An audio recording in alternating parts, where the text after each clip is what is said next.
Bapak, Ibu, saudara-saudari, dan anak-anak yang terkasih, salam belas kasih hati kudus Yesus. Semoga kita semua selalu sehat dan dalam berkat Tuhan. Hari ini hari Rabu tanggal 21 September 2022. Marilah kita berdoa, mendengarkan sabda Tuhan, merenungkan dan meresapkan dalam hidup kita. Marilah kita membuat tanda kemenangan Kristus. Dalam nama Bapa dan Putra dan Roh Kudus. Amin. Inilah Injil suci menurut Matius bab 9 ayat 9 sampai 13. Dimuliakanlah Tuhan. Pada suatu hari Yesus pergi dari situ. Ia melihat seorang yang bernama Matius duduk di rumah cukai. Lalu ia berkata kepadanya, "Ikutlah aku." Maka berdirilah Matius lalu mengikut dia. Kemudian ketika Yesus makan di rumah Matius, datanglah banyak pemungut cukai dan orang berdosa dan makan bersama-sama dengan dia dan murid-muridnya. Pada waktu orang Farisi melihat hal itu, berkatalah mereka kepada murid-murid Yesus, "Mengapa gurumu makan bersama-sama dengan pemungut cukai dan orang berdosa?" Yesus mendengarnya dan berkata, "Bukan orang sehat yang memerlukan tabib, tetapi orang sakit. Jadi, pergilah dan pelajarilah arti firman ini. Yang kukehendaki ialah belas kasihan dan bukan persembahan. Karena aku datang bukan untuk memanggil orang benar, melainkan orang berdosa." Demikianlah sabda Tuhan. Terpujilah Kristus. Bapak, Ibu, saudara-saudari, dan anak-anak yang terkasih, hari ini gereja pesta Santo Matius Rasul. Selamat dan profesiat untuk gereja, lembaga, dan saudara-saudari yang merayakan pesta pelindung Santo Matius Rasul. Semoga berkat perlindungannya, iman kita semakin diteguhkan.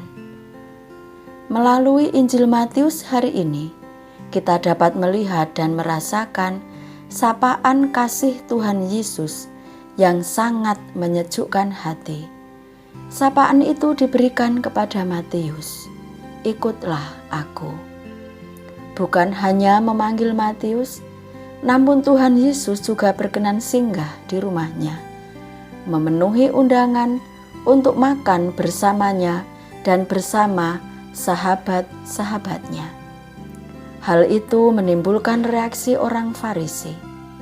"Mengapa gurumu makan bersama-sama dengan pemungut cukai dan orang berdosa?" Tuhan Yesus pun bersabda, "Bukan orang sehat yang memerlukan tabib, tetapi orang sakit. Jadi, pergilah dan pelajarilah arti firman ini. Yang kukehendaki ialah belas kasihan dan bukan persembahan. Karena aku datang bukan untuk memanggil orang benar, melainkan orang berdosa." Terkadang, seseorang memiliki kecenderungan untuk mengkritik dan mempertanyakan apa yang dibuat oleh orang lain. Kebiasaan untuk memberikan penilaian negatif itu akan membuat kita mudah untuk menghakimi apapun yang dibuat oleh orang lain. Kita menjadi sulit untuk memberi apresiasi, bergembira, bersyukur, dan berempati kepada orang yang menderita. Hari ini Yesus mengajak kita untuk menjadi pribadi yang berpandangan positif, memandang sesama dengan penuh kasih, sebagai pribadi yang berharga dan bermartabat. Kasih Yesus telah mengubah hidup Matius untuk bertobat, hidup secara baru, menjadi murid Kristus yang setia, menjadi kabar gembira yang menyelamatkan, yang dapat kita lihat dalam tulisannya dalam Injil Matius. Bagaimanakah selama ini kita memandang dan bersikap pada sesama? Tuhan Yesus telah memberi teladan untuk memandang sesama dengan penuh kasih, untuk memperlakukan sesama sebagai pribadi yang berharga dan bermartabat. Marilah berdoa. Allah Bapa yang penuh kasih, Engkau memberi kemampuan bagi kami untuk berpikir dan menilai atas apa yang kami temukan dalam hidup kami. Kami mohon utuslah Roh Kudus-Mu, mampukan kami untuk berpikir dengan berpikiran yang positif terhadap orang lain.